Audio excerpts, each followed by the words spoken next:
working as of May 1st. And they're going to pay us. Two are agents, Woolley and Jory, and the top 5 are employees of agents. And from years to come, this case will be looked upon as a case of what happens when there's a conflict of interest between a doctor and a patient, and someone else injects themselves into someone's medical care and treatment for profit. And that's what you're going to decide in this case. She's out in front of the court.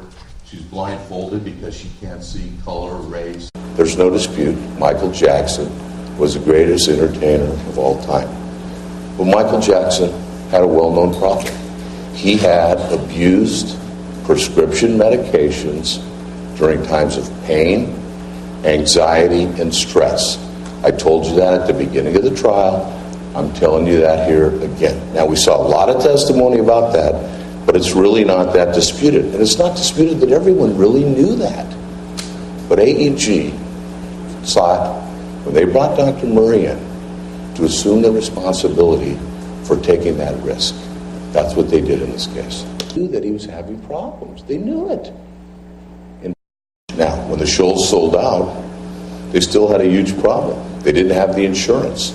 They had cancellation and accident insurance in the amount of $17.5 million. They had no sickness insurance until Michael went to London, was examined by a doctor for the insurance company, and was cleared. Now, AEG said there's no problem. Well, these insurance company people certainly thought there was an issue because they wouldn't insure it. Works with Phillips and Ortega on rehearsal attendance schedule. They made a decision to do something that's unheard of in the entertainment industry. They stepped in between the doctor-patient relationship, and they started to draft and agreed upon an agreement with Dr. Murray, and they drafted a written agreement. And the defendants chose to do much more than just agree to pay Dr. Murray $150,000 a month. They asked Dr. Murray to help with the insurance. They had numerous meetings with Dr. Murray. They called him on the phone. They called him to Michael Jackson's home. And they said, stay in your lane, Dr. Murray. Stay in your lane. But yet now they want to say, well, we couldn't hire Michael Jackson's doctor. We couldn't fire Michael Jackson's doctor. Sure they could.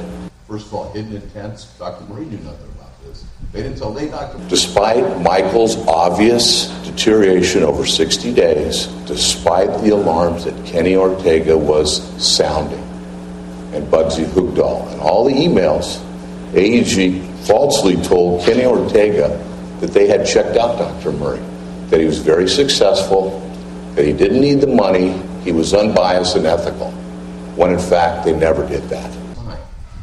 Was he unfit? Does it have to be all